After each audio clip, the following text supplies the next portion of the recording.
And as we enter the final week before Election Day, we're taking a look at some of the amendments on the Missouri ballot, specifically Amendment 6. This piece, written by reporter Daniel Perreault, focuses on how this amendment will affect voters statewide.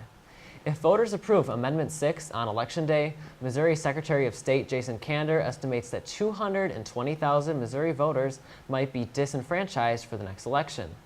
According to the National Conference on State Legislatures, currently 6 states have a strict voter ID requirement, while 28 others have laws requesting or requiring voters to show some form of identification at the polls. The intention of the voter ID laws is to target voter fraud.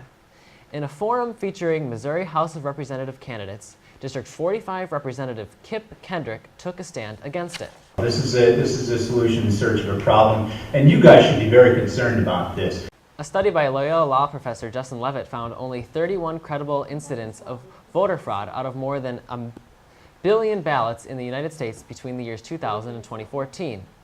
Even though voter fraud is not a widespread issue, many Republicans, like Representative Chuck Basie, say one case is one too many. There are instances where there's voter fraud in Missouri. There is going to be a sitting senator that was elected in a fraudulent case, and that is John Rizzo.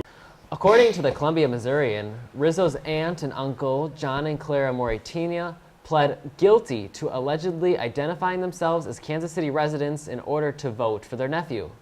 Both were fined $250 and were barred from voting in Missouri. Their 2 votes did not alter the results of the election. For their part, Democrats like Tom Pauley argue that if voter ID were really an issue, it would have a greater presence in society. If there have been this many cases of voter fraud, why have there been no prosecutions? If it's been proven, if we know this, then let's go after the people that have broken the law. Let's not put something in place that is there in case somebody's going to break the law. 23 News reporters Daniel Perreault and Tori Cuz dive into its impact on MU students. If Amendment 6 is passed, students won't be able to use school IDs like this one as a form of identification at the polls. But many Mizzou students wonder just how it will affect them.